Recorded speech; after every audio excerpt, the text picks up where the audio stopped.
देवी कालरात्रि माँ दुर्गा का सप्तम रूप है।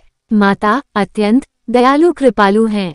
ये देवी सर्वत्र विजय दिलाने वाली, मन एवं मस्तिष्क के समस्त विकारों को दूर करने वाली है। ये माँ दुर्गा की सातवीं शक्ति तथा कालरात्रि के नाम से जानी जाती है, अर्थात जिनके शरीर का रंग घने अंधकार की तरह एकदम काला है। नाम से ही जाहिर है कि इनका रूप भयानक है। सिर के बाल बिखरे हुए हैं और गले में विद्युत की तरह चमकने वाली माला है।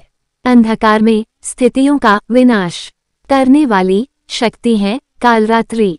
काल से भी रक्षा करने वाली ये शक्ति है। इस देवी के 3 नेत्र हैं। ये तीनों ही नेत्र ब्रह्मांड के समान गोल हैं। इनकी सांसों से अग्नि निकलती रहती है। ये गर्दभ की सवारी करती हैं। ऊपर उठे हुए दाहिने हाथ की वर मुद्रा भक्तों को वर देती है। दाहिनी ही तरफ का नीचे वाला हाथ अभय मुद्रा में है, यानी भक्तों हमेशा निडर निर्भय रहो। बाईं तरफ के ऊपर वाले हाथ में लोहे का कांटा तथा नीचे वाले हाथ में खड्गा है। माँ कालरात्रि कथा। एक पौराणिक कथा के अनुसार एक रक्तबीज नाम का राक्षस था। मनुष्य के साथ देवता भी इससे परेशान थे। रक्तबीज दानव की विशेषता ये थी कि जैसे ही उसके रक्त की बूंद धरती पर गिरती तो उसके जैसा एक और दानव बन जाता था। इस राक्षस से परेशान होकर समस्या का हल जानने सभी देवता भगवान शिव के पास पहुँचे। भगवान शिव को ज्ञात था कि इस दानव का अंत माता पार्वती कर सकती हैं। भगवान शिव ने माता से अनुरोध किया। इसके बाद माँ पार्वती ने स्वर्ण शक्ति व तेज से माँ कालरात्रि को उत्पन्न किया।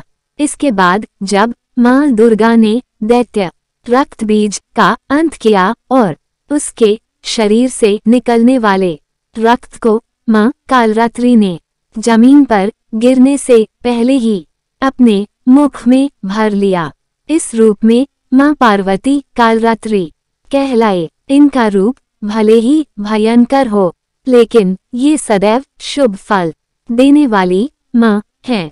इसलिए ये शुभंकरी कहलाईं, अर्थात इनसे भक्तों को किसी भी प्रकार से भयभीत या आतंकित होने की कतई आवश्यकता नहीं। उनके साक्षात्कार से भक्त पुण्य का भागी बनता है। कालरात्रि की उपासना करने से ब्रह्मांड की सारी सिद्धियों के दरवाजे खुलने लगते हैं और तमाम आसुरी शक्तियां उनके नाम के उच्चारण से ही भयभीत होकर दूर भागने लगती हैं। इसलिए दानव, दैत्य, राक्षस और भूत प्रेत उनके स्मरण से ही भाग जाते हैं। ये ग्रह बाधाओं को भी दूर करती हैं और अग्नि, जल, जंतु, शत्रु और रात्रि भय दूर हो जाते हैं। इनकी कृपा से भक्त हर तरह के भय से मुक्त हो जाता है।